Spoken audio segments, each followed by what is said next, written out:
Good evening, and welcome to our final episode of BCM 110 News. Last episode, we discussed how the anti-fan theory revealed that many fandoms often view opposing fandoms as more fanatic than their own, and how this was due to opposing views and deep disdain for one another, such as Kanye and Taylor Swift's fandoms. In today's episode, we will be discussing how and why misogyny and sexism may play a significant role in certain fandom stereotypes, therefore shedding further light on the differences between being a fan or a fanatic.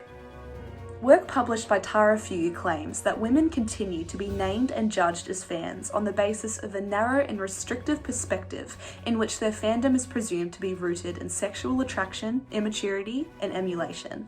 This theory would suggest that fandoms made up of mostly women are subjected to harmful stereotypes that fandoms made up of mostly men are not.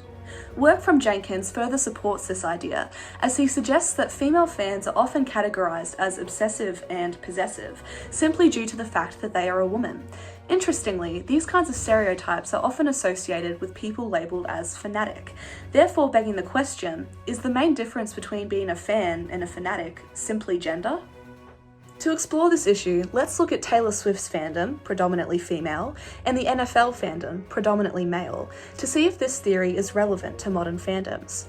An article from The Harbinger states that the reason Swifties have a detrimental obsession and are cult-like is due to them spending tens of thousands of dollars on concert tickets, sobbing like a baby when watching her concert in theatres, and how even when people don't get tickets, they drive to the stadium anyway just to hear her music from outside. According to this article, this is fanatic behaviour and is what makes the Swiftie fandom crazier and different than others. Now let's look at the NFL fandom.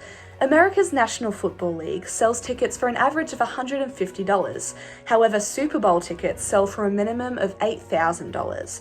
Furthermore, it is a well-known phenomenon that men show high amounts of emotion when watching the NFL. Whether it be anger or sadness, fans of the NFL often show significant passion and emotion toward the sport.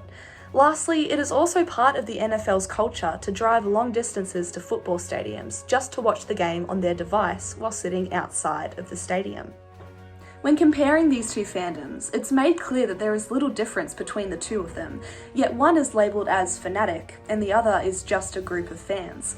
Work published by Hearson Hager calls this issue cultural sexism, through which deep-rooted misogyny has taken harmful stereotypes surrounding women and amplified them for women fans. Hearson Hager claims that to be a fan is to crave a sense of belonging and community, and that group identities, in which fandoms rely on, are heavily influenced by context.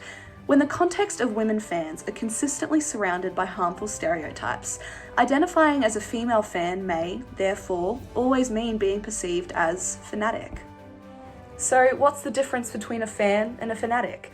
Well, through the analysis of various academic literatures and popular culture articles, and by utilising Taylor Swift fans to demonstrate relevant theories, this digital artefact has concluded that one main difference between being labelled a fan over a fanatic is gender, as harmful stereotypes surrounding the word fanatic are often only applied to female-dominated fandoms.